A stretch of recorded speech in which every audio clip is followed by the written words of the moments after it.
A surprise for them. It is, as I say, a little bit chaotic and spontaneous at Trump headquarters.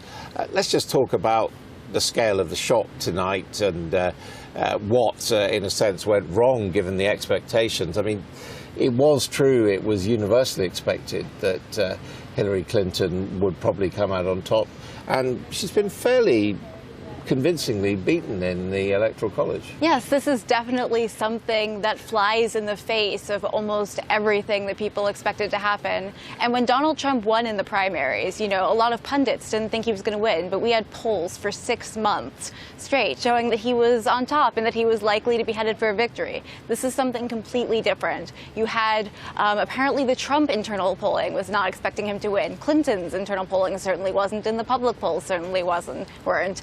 And you had every major forecast. You had states like Wisconsin, where he had not led a single time over the course of this campaign, going for him. And that speaks to something very systemic. And we don't know exactly what the degree of error was, certainly in the popular vote. It may only be a point or two off, but in some states, it was clearly enough that he pulled off a victory that maybe nobody except him and his followers were expecting. Now, a lot of people were saying beforehand that the Democratic Party was united, it had a better ground game, it had more volunteers, it was going to get its people to the polls, whereas Donald Trump hadn't bothered with any of that. Now, was that in fact him pulling the wool over people's eyes? Was he actually more involved with the Republican organization than we think?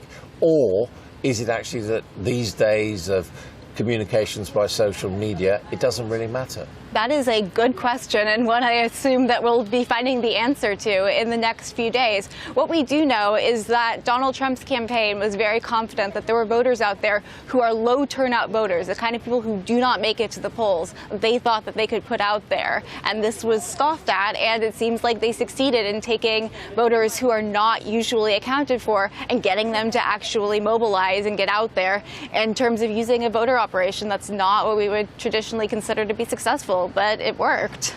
I mean, from every angle, it's not politics as we know it, is it? No, and a lot of politics as we know it, I think we're going to have to reconsider in the next couple of months. Ariel, thank you very much indeed.